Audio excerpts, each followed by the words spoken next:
Fala pessoal, tudo bem? Estou aqui em um dia muito especial para fazer uma gravação para vocês que confiaram no nosso kit, na nossa proposta junto à PHS Tokuyama, em fazer algo novo.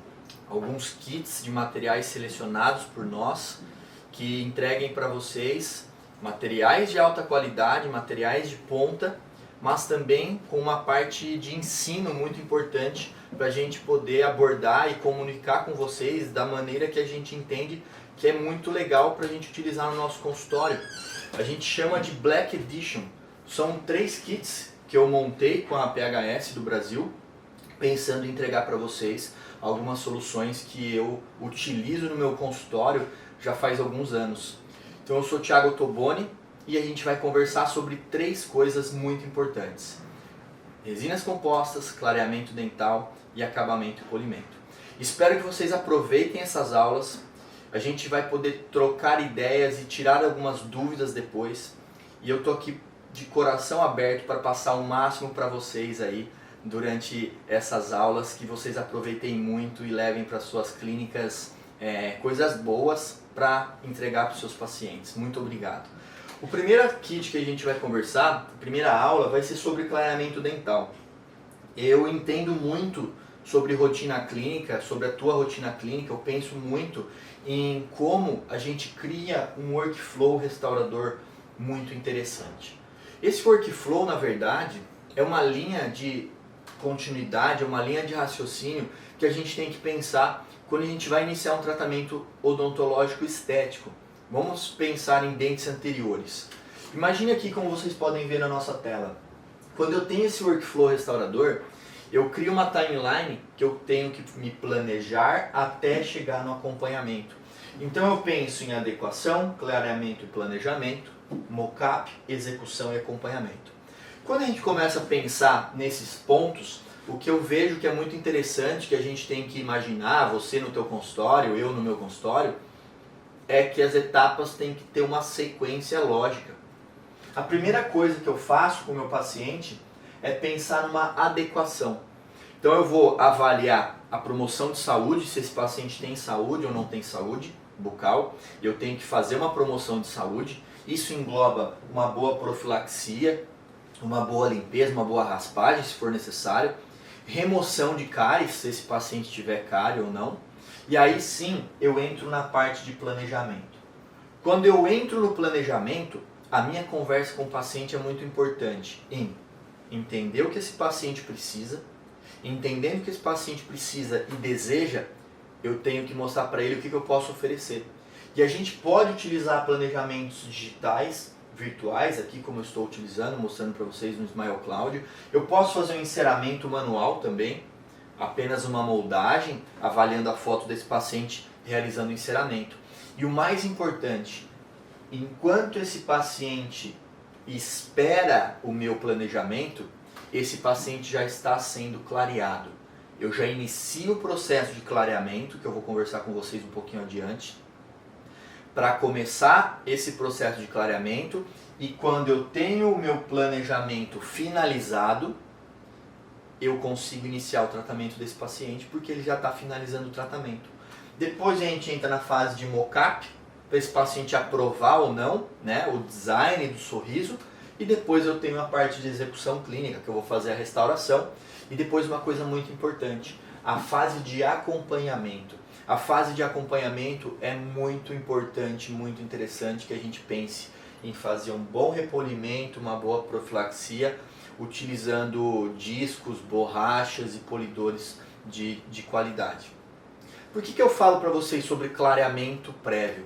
Quando eu penso em clareamento, a gente vai imaginar clarear antes. Por que clarear antes? Imagina que a gente está numa odontologia incrível, minimamente invasiva, onde a gente pensa muito em preservação dental, preservação de estrutura dental.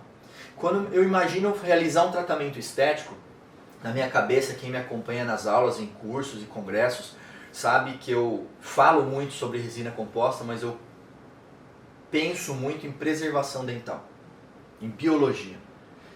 Se eu vou fazer um tratamento estético que eu não tenho muito espaço, se esse dente tem uma alteração de cor, eu tenho que fazer um preparo nesse dente. Portanto, eu gosto muito de fazer um clareamento prévio a um tratamento estético.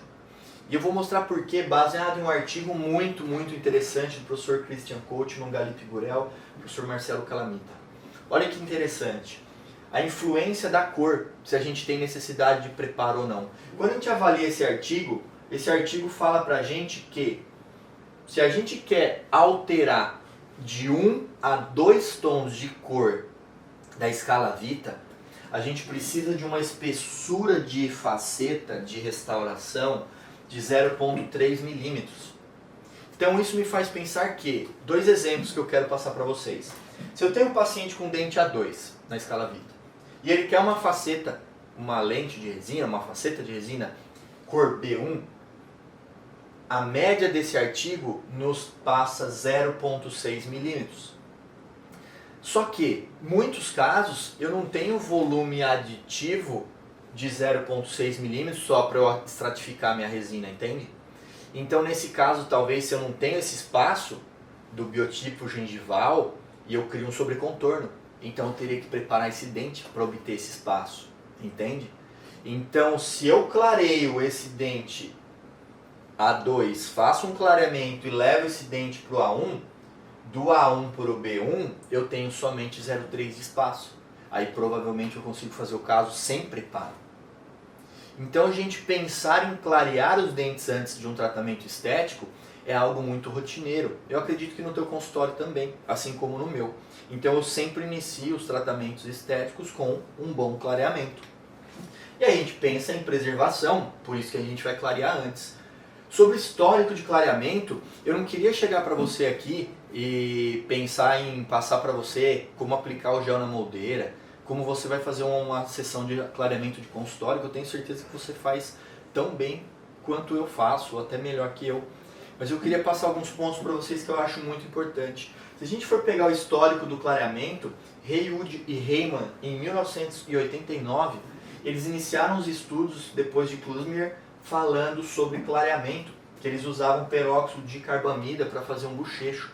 Isso é muito interessante a gente entender isso. Então a minha conversa com vocês sobre clareamento dental não vai ser sobre como você vai aplicar o gel, que eu tenho certeza que você faz muito bem.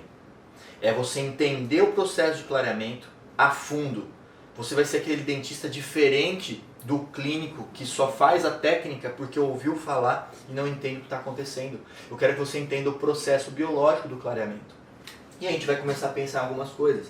Principalmente da etiologia da descoloração. Ela pode ser intrínseca ou extrínseca. E se a gente imaginar os fatores extrínsecos, são pigmentos depositados dentro da superfície dental. Esses pigmentos são do nosso dia a dia clínico, do nosso dia a dia de vida, do nosso estilo de vida. E quando eu penso nisso, os fatores que podem acentuar é uma higiene bucal deficiente, ela vai pigmentar mais os dentes. Taxa de fluxo salivar vai alterar nessa limpeza, nesse processo de limpeza. Composição de saliva e anatomia e superfície de esmalte. Você já deve ter pego um consultório no paciente que tem uma anatomia vestibular muito agressiva, muito macro e micro texturizada. Às vezes ele tem algumas manchas, né, nos dentes extrínsecas.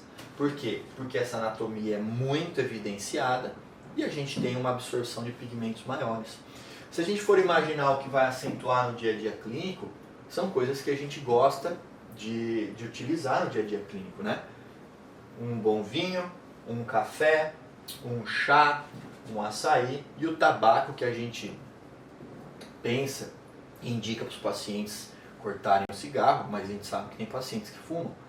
Então, esses tipos de corantes vão acentuar na pigmentação dental, mas fazem parte de um estilo de vida do ser humano. Não tem como você chegar para um paciente e falar para ele que ele não vai poder tomar vinho, mais comer chocolate, açaí e assim por diante. Esse paciente tem que viver. Então a gente tem que começar a pensar muito em conviver com isso. E aí entra um assunto muito polêmico que a gente vê muito ainda até nas redes sociais. Eu devo parar o consumo de corante durante o processo de clareamento? Isso é uma pergunta que o paciente faz muito pra gente. E a gente tem que estar embasado cientificamente para conversar com ele. E quando eu converso com esse paciente cientificamente, explicando para ele, eu tenho que mostrar para ele, dar respaldo e mostrar para ele que a gente está estudando o que a literatura tem de bom e que a gente pode levar para a clínica e que funciona muito bem. Então, quando o teu paciente perguntar para você se ele tem que parar durante o processo de clareamento com corantes, você vai falar que não. Que você sabe que não tem problema nenhum. E se a gente for pegar um respaldo na literatura, professor Alessandro Loguercio, Alessandra Reis, tem um artigo fantástico sobre exposição de café durante o clareamento. E olha que legal, a conclusão aqui que a gente chega é que o consumo de pigmentos, né, do café nesse caso, em excesso até, não teve alteração na efetividade do clareamento. Então, se o teu paciente vai iniciar o tratamento, você pode explicar para ele que ele não tem que cortar o café, ele não tem que cortar o chocolate, ele não tem que cortar o molho vermelho, ele pode conviver e continuar vivendo normal com a exposição desses tipos de pigmentos que não vai afetar e não vai alterar o resultado do clareamento dele. Isso já vai ser um diferencial muito grande, porque tem muito dentista que ainda acredita que vai alterar e pede para o paciente cortar todo aquele tipo de corante. E o paciente às vezes reclama porque ele gosta de tomar um vinho, ele gosta de comer um açaí. Então a gente tem que começar a pensar muito. Então a parte extrínseca não é uma contraindicação para clareamento. Se o paciente chega para você então e fala assim, doutor, eu queria fazer clareamento, mas eu tomo muito café, eu gosto de tomar muito café. Então eu não posso fazer o clareamento? Você vai conversar com ele que não, que ele pode fazer sim o clareamento e que não é uma contraindicação se ele utiliza café, molho shoyu ou outros tipos de pigmentos. Tudo bem? Qualquer dúvida a gente conversa depois para conseguir explicar melhor para vocês. Se eu for pensar em pigmentos intrínsecos, a gente pensa em manchas depositadas na dentina de origem sistêmica ou pulpar. O que é isso? Eu posso ter manchas pré-eruptivas que ocorrem durante o período de formação da estrutura dental. Isso é importante a gente diagnosticar. E também pós-eruptivas, que ocorrem no interior da câmara coronária. Às vezes um trauma, alguma coisa que a gente teve no elemento dental, que teve um extravasamento pulpar. A gente sabe que no sangue a gente tem ferro e a gente vai pigmentar essa dentina. Então a gente tem que começar muito em pensar em classificar as manchas, que ela pode ser metabólica, por iatrogenia, por trauma, devido ao envelhecimento natural nosso. No nosso dia a dia, a gente pode estar sujeito a um trauma ou alguma coisa. Então eu tenho que pensar muito em classificar essa etiologia. E a gente tem vários tipos de manchas que a gente tem que pensar muito no que a gente encontra por aí. Porque tem tipos de manchas que eu não vou remover com clareamento. E aí eu tenho que entrar com tratamentos adicionais. Tratamentos adicionais esses, que pode ser uma boa profilaxia, pode ser uma boa microabrasão. Aqui eu tenho o Potenza Abrasione, quando eu preciso fazer uma microabrasão, como se fosse uma esfoliação do esmalte. Eu consigo fazer com um produto fantástico. E se for necessário, um clareamento dental, que a gente encontra no nosso kit, no nosso Black Edition sobre clareamento. Nós temos géis de clareamento de consultório e géis de clareamento em casa para você usar com moldeira. E quando eu posso infiltrar, ou tenho uma mancha muito profunda, eu posso fazer uma infiltração e depois, se necessário, uma microabrasão.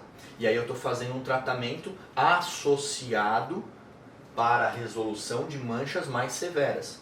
Então é muito importante que a gente diagnostique isso e não pense só em clareamento ou só em microabrasão e só uma coisa. Então, beleza, vamos conversar sobre o clareamento. É um dos procedimentos mais realizados no dia a dia clínico do dentista do mundo todo. A gente faz muito clareamento. Na minha opinião, é a melhor abordagem estética do dentista. Por quê? Porque é simples, é extremamente seguro, é eficaz e é totalmente minimamente invasivo. Aquele papo, quem me acompanha em aulas e congressos sabe, que se eu estou fazendo resina composta, eu estou sendo minimamente invasivo. Para mim não cola. Minimamente invasivo é você não fazer nada no dente. Não fazer adesão. Nem com resina, nem com cerâmica. Eu não estou falando que eu não restauro. A gente vai conversar nas próximas aulas sobre restaurações. Mas eu só restauro quando eu tenho muita necessidade. Então, quando eu pego um paciente que eu posso fazer um tratamento estético fazendo um clareamento como esse, que eu fiz uma sessão de consultório de start e depois ele fez em casa com a moldeira dele com peróxido de carbamida 10%, eu consigo um resultado fantástico e o dente dele está intacto, eu não tenho adesão, não tenho nada. Porque a gente sabe que quando eu colo resina ou colo cerâmica nos dentes, eu inicio um processo do ciclo restaurador. Então a gente tem que começar a pensar muito nisso. O que é o clareamento? Se o paciente te perguntar, você já pensou nisso? Em como você vai explicar para ele, como um cirurgião dentista, o que é o clareamento? Porque às vezes o paciente pensa que o clareamento vai pintar o dente dele, vai deixar o dente dele branco. E a gente tem que pensar que a gente está tendo o quê? Um processo de óxido-redução, que eu vou quebrar pigmentos orgânicos que são grandes, eu vou fracionar esses pigmentos e isso vai começar a ter essa quebra de moléculas. Tendo essa quebra de moléculas, eu altero essa configuração. E aí sim eu tenho uma mudança da propriedade óptica.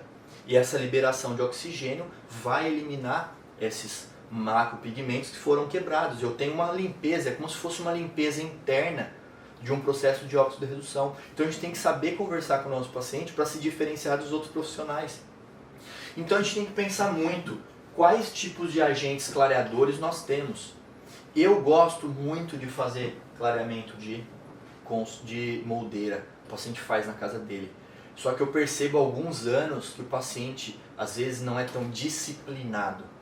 Então um clareamento associado faz o meu consultório render mais porque eu entrego um resultado melhor e mais rápido para ele. Então eu posso me associar e trabalhar com peróxidos de carbamida, como esse aqui, o nosso Potenza Bianco 10%, ou peróxidos de hidrogênio, que eu vou fazer uma consulta in office. Eu vou fazer um atendimento no consultório. Peróxido de carbamida, ele entra em contato com a saliva e ele tem uma dissociação em ureia e peróxido de hidrogênio, que aí vai se degradar e vai começar o processo de clareamento. Por isso que a gente fala que ele demora um pouquinho mais, porque ele tem que ter essa quebra para virar o peróxido de hidrogênio e começar a óxido-redução. Isso é importante você saber. O peróxido de carbamida 10%, ele vai ser mais ou menos em média 3,6 do hidrogênio. Então a gente pode usar muito tranquilo, é o protocolo mais seguro do planeta. Clareamento com peróxido de carbamida 10%. Funciona muito bem. Se eu quero um resultado um pouco mais rápido, eu quero acelerar um pouquinho esse processo, a gente vai pegar um peróxido de hidrogênio, ele é mais estável, ele degrada mais rápido, por isso que o processo de clarear dele é mais rápido. Se você fizer as consultas só em consultório com hidrogênio, o resultado é muito mais rápido. Então você tem que pensar na tua rotina clínica, como você gosta de trabalhar, como você entende que vai ser a tua rotina clínica com o teu paciente. E você não tem que ter um protocolo só. Você pode variar de acordo com cada paciente. Isso é muito importante, isso é o melhor de tudo. A gente trabalha com seres humanos, então a biologia é muito individualizada. Pode ser que o paciente X você faça um clareamento de consultório e funcione perfeitamente. No outro paciente você faz só de moldeira e funciona muito bem. E eu gosto de fazer essa associação do clareamento Jump Start em consultório como primeira consulta e o paciente leva para casa depois o kit de clareamento. Só para a gente entender, carbamida e hidrogênio. Olha que legal essa tabela do livro do nosso professor Rafael De Curso e da Paula Cardoso. Eu tenho aqui agente clareador e percentual de peróxido de hidrogênio. Se eu tenho um peróxido de carbamida 10%, a gente tem 3,6 de peróxido de hidrogênio nesse peróxido de carbamida. Peróxido de carbamida 16%, 5,8. Peróxido de carbamida 37, 13,3 de hidrogênio. Já o hidrogênio a 20%, ele é 20%, ele é mais forte. Então ele não tem ainda aquela quebra que o peróxido de carbamida necessita, então ele consegue ser mais rápido, ele vai ser mais efetivo. Então quando eu penso tratamentos que eu posso oferecer para o meu paciente, isso é fantástico. Olha que interessante, eu posso fazer clareamento de moldeira supervisionado. Eu vou fazer fotografias, uma moldagem do meu paciente com alginato, crio as moldeiras, esse paciente inicia o tratamento dele em casa após a tua profilaxia no consultório. E ele volta uma vez por semana para você fazer a avaliação, checagem de cor com a escala, e aí depois que ele finalizar o tratamento, você vai fazer um polimento da superfície do esmalte. Clareamento de consultório. Você vai fazer todas as sessões no consultório para controlar talvez retrações gengivais ou um paciente que tem muita retração e aplica o gel em casa. Então você quer eliminar esse problema, você vai controlar fazendo isolamento com barreira gengival. E associado, eu faço um jump start. Eu inicio um protocolo de clareamento de consultório em uma sessão, após a dessensibilização, eu vou mostrar para vocês depois. E aí o paciente leva para casa o kit de moldeiras com géis para ele utilizar durante o processo. Se esse resultado está sendo mais rápido, eu mantenho assim. Se eu percebo que eu necessito de mais uma sessão, eu faço mais uma sessão de consultório. Então eu tenho 3 tipos de técnicas que eu posso associar no consultório e funciona muito bem. Vamos lá, moldeira supervisionado. Faremos uma profilaxia, moldagem, fotografia com escala Vita para evidenciar e registrar a cor. Isso é muito importante. E eu gosto muito de utilizar com o paciente peróxido de carbamida 10%. Tiago, eu gosto de usar 16%. Não tem problema. Eu gosto muito de 10%. É um clareamento muito seguro, com baixíssima sensibilidade. Os géis da Potenza são fantásticos em termos de molhamento de superfície, como ele se toca na superfície, fica estável e faz esse processo de clareamento. Então eu inicio 30 minutos por 5 dias. Se o paciente não está tendo dor, nada, eu aumento de 1 a 2 horas durante o resto do tratamento. Tiago, peraí, mas clareamento de carbamida vai usar um pouquinho só por dia? Sim, funciona muito bem e a sensibilidade do paciente vai ser 0. Só que eu vou ter um tempo de clareamento um pouquinho maior. Exemplo, se fosse clarear em 10, 12 dias, talvez vai clarear em 15 dias. Então a gente tem que pensar nisso e você tem que pensar no teu paciente e no que você necessita.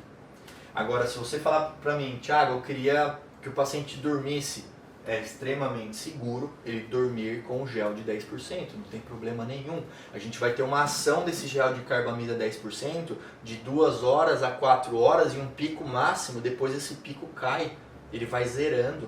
Então se ele dormir 8 horas, ele não vai estar tendo ação de 8 horas. Então eu gosto muito de iniciar com esse protocolo, 30 minutos no começo, nos primeiros dias, depois 1 a 2 horas no resto do tratamento. Tudo bem? Se eu for pensar no clareamento de consultório, eu inicio com uma profilaxia e um protocolo de dessensibilização. Então a gente pode pegar o Potenza Essence a 2%, eu faço 5 minutos aplicando com microbrush nessas áreas cervicais para dessensibilizar essas áreas. Depois Potenza Essence, que é o Gluma EMA, aplicando de 30 a 45 segundos. Não posso deixar muito mais tempo, porque eu posso machucar um pouquinho os tecidos. Depois eu vou lavar muito bem, secar e vou iniciar o processo de clareamento de consultório. E aí eu tenho um protocolo de dessensibilização prévio e aí a gente consegue fazer um tratamento muito seguro e eficaz. Tudo bem? Se você quer fazer o associado, eu inicio com essa consulta de dessensibilização, protocolo de clareamento de consultório, exatamente assim, com hidrogênio, 38%, e depois o paciente leva as moldeiras para casa e ele vai utilizar esses géis. Tudo bem? Assim eu consigo um protocolo seguro, um protocolo com sensibilidade baixa, um resultado extremamente previsível e funciona muito bem, e eu não tenho um protocolo de clareamento só para minha clínica. Nós temos 3. Moldeira, em office, em consultório ou associado, que é o que eu falei para vocês que eu gosto bastante. E aí vem uma pergunta muito interessante. A gente já respondeu a pergunta sobre corantes, né, sobre pigmentos, sobre café. Agora vem outra pergunta importante. Quanto tempo eu tenho que esperar para fazer uma restauração em resina? Ou uma cimentação ou uma adesão? Tá? A literatura nos mostra de 7 a 14 dias, tá, de espera. E quando a gente imagina um clareamento, finalizar um clareamento e iniciar uma restauração, a maioria das pessoas pensa em cor. Só que você tem que pensar diferente, você tem que pensar em cor, mas a hidratação do dente é mais rápida do que 7 dias, não é? A gente vai pensar em tempo necessário para a liberação de oxigênio residual dentro do dente. Lembra que eu falei que é um processo de oxidorredução, que eu tenho liberação de oxigênio? Então, quando você para o clareamento, esses radicais de oxigênio ainda vão se liberar. Então, imagina que você está aplicando o seu adesivo para penetrar no esmalte, na dentina, para ter uma formação de uma camada híbrida, só que lá dentro está cheio de oxigênio, nós não vamos ter uma boa fotopolimerização. Eu vou ter uma resistência de união mais baixa. Então eu explico para o meu paciente que eu espero pelo menos 7 dias, para depois sim entrar no processo de protocolos adesivos. Cimentação, restauração, o que você tiver a necessidade de resolver para aquele caso do teu paciente. Então eu tenho que pensar nisso, confiar na adesão e entrar na parte restauradora. Quando nós falamos na parte restauradora, a gente tem muita literatura embasando o uso de adesivos autocondicionantes ou universais. Então a gente sempre faz um protocolo de ácido em esmalte e aplica um adesivo autocondicionante. E a gente consegue um resultado muito, muito interessante. Então essa parte de clareamento foi a minha dica para vocês que adquiriram o nosso kit de clareamento.